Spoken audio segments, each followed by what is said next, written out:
আমরা প্রতিদিন ইংরেজি বর্ণমালার ২৬টি অক্ষর ব্যবহার করি, কিন্তু কখনো কি ভেবে দেখেছেন এই অক্ষরগুলোর জন্ম কোথায়? এই বর্ণমালা আমাদের কাছে এত পরিচিত হলেও এর ইতিহাস কয়েক হাজার বছরের পুরনো। এটি কেবল একটি ভাষার সরঞ্জাম নয়, এটি মানব সভ্যতার যোগাযোগ ও সাংস্কৃতিক উন্নয়নের প্রতীক। আজকের ভিডিওতে আলোচনা করব ইংরেজি বর্ণমালার ইতিহাস নিয়ে। তার আগে আপনি যদি আমাদের চ্যানেলে নতুন হয়ে থাকেন তাহলে অনুরোধ করব চ্যানেলটি সাবস্ক্রাইব করতে।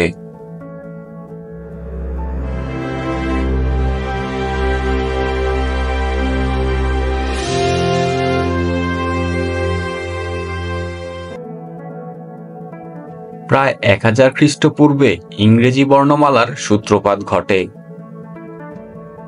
সেই সময়ে প্রাচীন ফিনিশীয়রা তৈরি করেছিল পৃথিবীর প্রথম ধ্বনিভিত্তিক বর্ণমালা। ফিনিশীয় সভ্যতা ছিল একটি সমুদ্রপথ নির্ভর ব্যবসায়িক শক্তি। তাদের দ্রুত এবং কার্যকর যোগাযোগের প্রয়োজন ছিল। ফিনিশীয় বর্ণমালা সেই সমস্যার সমাধান করে। ফিনিশীয় বর্ণমালায় মোট 22টি চিহ্ন ছিল এবং এগুলো কেবল ব্যঞ্জনধ্বনি প্রকাশ করত। উদাহরণস্বরূপ, এলেফ দিয়ে পশু এবং বেত শব্দ দিয়ে ঘর নির্দেশ করত। এই বর্ণমালা পরবর্তী সভ্যতাগুলোর ভাষার ভিত্তি তৈরি করে।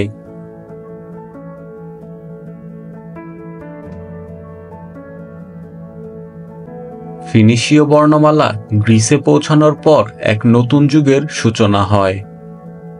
গ্রিকরা এই বর্ণমালাকে তাদের ভাষার প্রয়োজন অনুযায়ী পরিবর্তন করেন। তারা ব্যঞ্জনধ্বনির পাশাপাশি স্বরধ্বনি যোগ করে বর্ণমালাকে আরো পরিপূর্ণ করে তোলে। তাদের অ্যালফা এবং বিটা ধীরে ধীরে রূপান্তরিত হয়ে ইংরেজি এ এবং বিতে পরিণত হয়।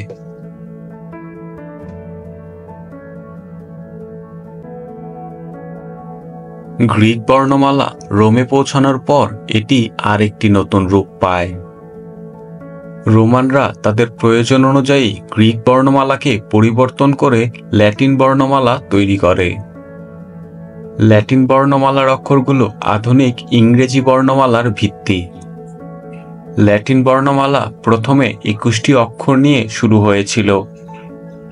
পরে যথাক্রমে জে, ইউ এবং ডাব্লিউ যুক্ত হয়।